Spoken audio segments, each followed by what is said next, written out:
একদিকে হাঁটুর অস্ত্রোপচার ছাড়া মাঠে নামলে ক্যারিয়ার শেষ হয়ে যাওয়ার ঝুঁকি, আরেকদিকে মাঠে না নামলে চোখের সামনে শৈশবের ক্লাবের অবনমন দেখতে হবে।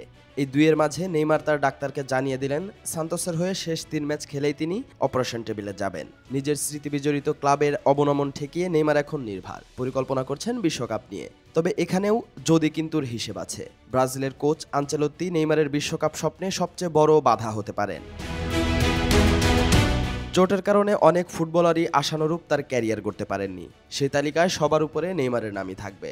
ব্রাজিলের জার্সিতে সর্বোচ্চ গোল করা এই ফুটবলার প্রতিপক্ষের সঙ্গে যতটা না লড়াই করেছেন তার চেয়ে বেশি লড়াই করেছেন ইনজুরির সঙ্গে। তবে শেষ 3 ম্যাচ তিনি খেলেছেন তার ক্যারিয়ার বাজি রেখেই।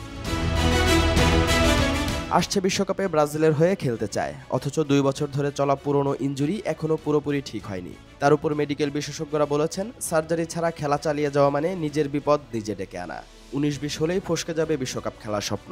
কারণ ব্রাজিল বস আনচেলত্তি শতভাগ ফিট না থাকলে কোনো খেলোয়াড়কে বিশ্বকাপ দলে রাখবেন না, সেটা নেইমার হোক বা ভিনিসিয়াস। বিশ্বকাপ দলে নেইমারের থাকা প্রসঙ্গে আনচেলত্তি এমনটাই বলেছেন।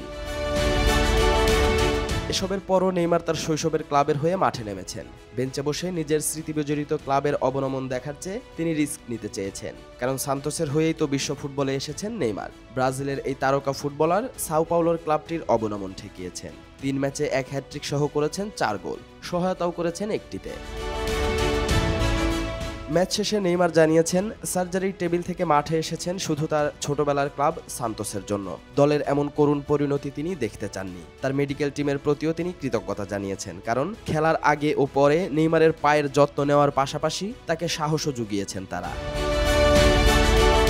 ব্রাজিলিয়ান তারকা যে কতটা হাফ ছেড়ে বেঁচেছেন সেটা তার কথাতেই বোঝা যায়। নেইমার বলেছেন এখন তিনি 10 দিন ফুটবল থেকে দূরে থাকবেন, সার্জারি করে শতভাগ ফিট হয়েই মাঠে ফিরবেন। তিনি জানান এরপর তার আরেকটি মিশন আছে, সেটি বিশ্বকাপ। 2023-এর অক্টোবরের পর থেকে ব্রাজিলের হয়ে খেলতে পারেননি নেইমার। চোটে ভুগে আল হিলাল থেকে সান্তোসে এসেও স্বস্তি ফেরেনি, এখনও ভোগান্তিতে রেখেছে সেই চোট। তবুও নেইমার শেষবারের মতো ব্রাজিলের হয়ে বিশ্বকাপে ফিরতে চান। বয়স 33 হলেও ব্রাজিলিয়ান তারকার জন্য বাস্তবতা অনেক কঠিন। নেইমার যতটা ইনজুরি প্রবণ, তাতে তাকে নিয়ে দীর্ঘদিনের বাজি ধরাও মুশকিল। তাই 2026 বিশ্বকাপেই নেইমার হয়তো নিজের শেষ দেখতে চাইছেন। নেইমার সেই সুযোগও পাবেন কিনা সেটা নির্ভর করছে যত দ্রুত আনচেলত্তির দলে জায়গা পাওয়ার মতো ফিট হয়ে ফিরে আসবেন সেটার উপর।